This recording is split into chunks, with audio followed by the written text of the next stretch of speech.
So, as Andrew said earlier, the AHRC is putting funding into immersive environments and funding a series of projects. So we were very lucky to be selected to carry out our research here, which you can see here is about looking at multi-location co-performance. So if you imagine the idea of musicians separated by distance, and that could be anywhere across Europe. We've done things as far as Berklee College in the States there, taking musicians over that distance and looking at how we might improve the quality of that through the immersive experience. Looking also at how that might give us commercial spin-offs from that.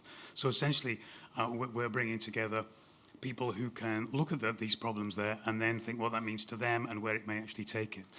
So I'm sure everyone in the room has used technology like Skype or FaceTime. You're all aware of this lag. You're all aware of maybe about a half a second lag there. And we thought that was part of the technology. We thought it was an effect of the networks. Going back about 5 or 6 years ago, two groups of network engineers, and it had to come from the network engineers, said it's not our problem. It isn't our fault. This is the way that the network is being used and how it's configured there. It isn't a distance problem, essentially. And it's taken them a long time to get to the point where they've pared down the technology and got to the ability for us to actually perform in real time.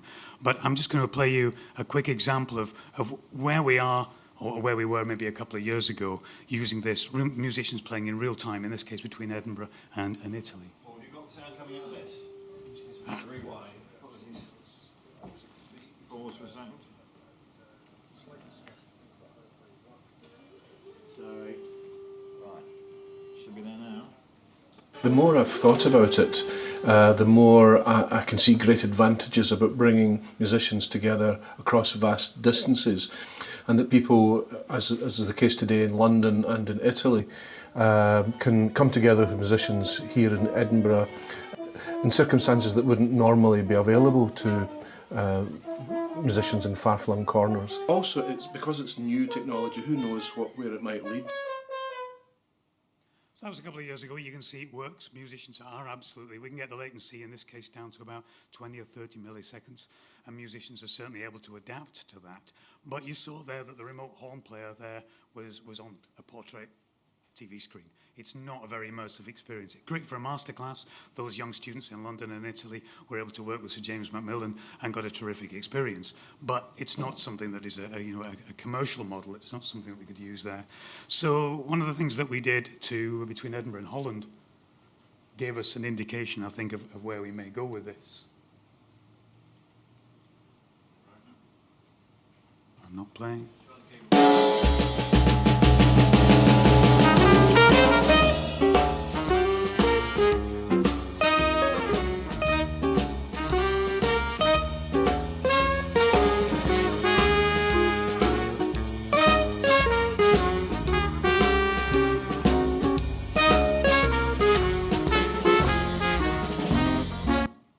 So it stops very abruptly because I wanted you to be able to see what the audience saw from the stage there.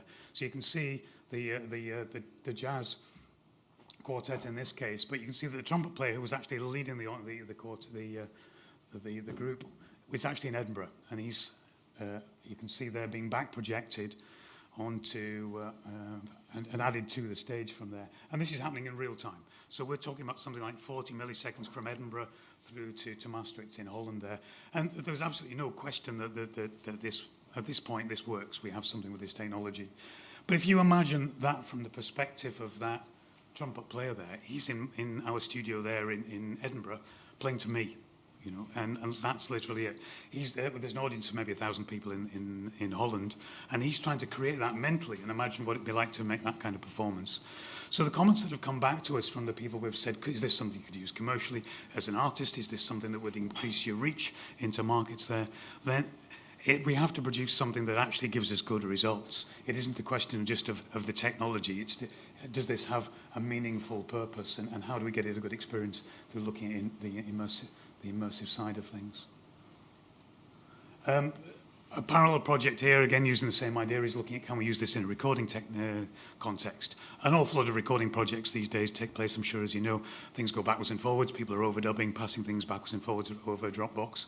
Avid's cloud collaboration model encourages that, but again, it's not real time. So we've just done experiments now where we're looking at if we bring this real time aspect in it, what can we do?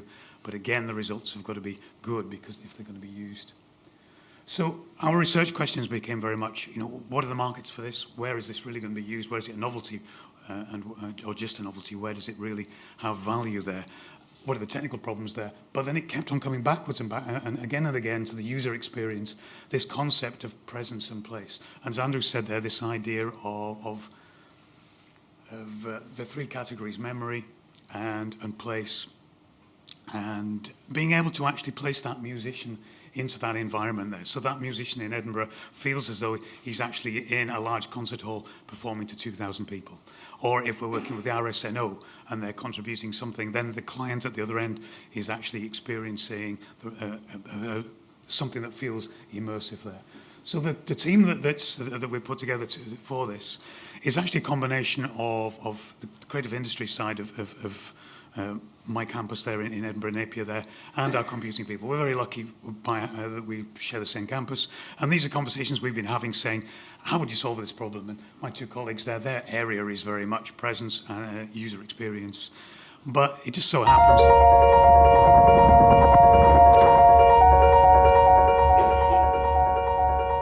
Thank you. I'm an audio engineer, I should have spotted that one.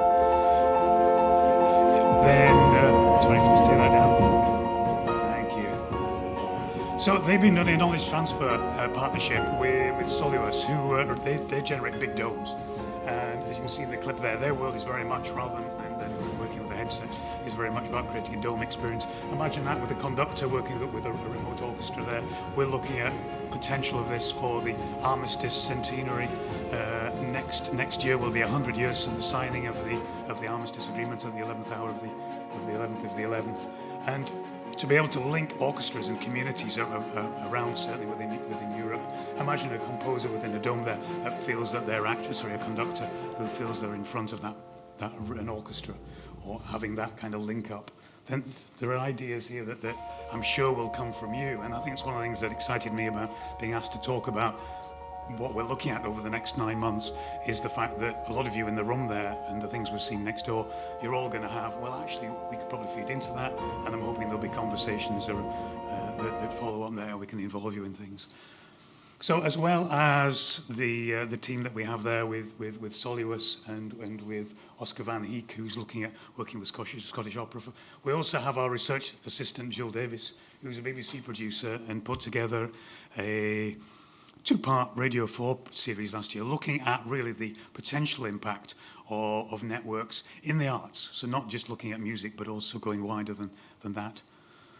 And as a result, really, of these things are the networks that have come together from my side on creative industries, the networks from the people in the computing department, and all the people that have come to us, really, that have seen us, things like the innovation in music conferences, the various things we've done with Terrena, the networking conferences, the people that have heard about the work that we've been doing there.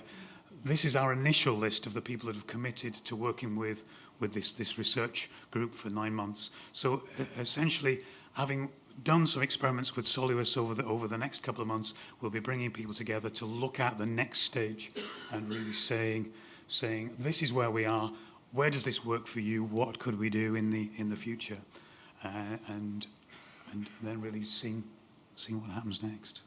Thank you very much.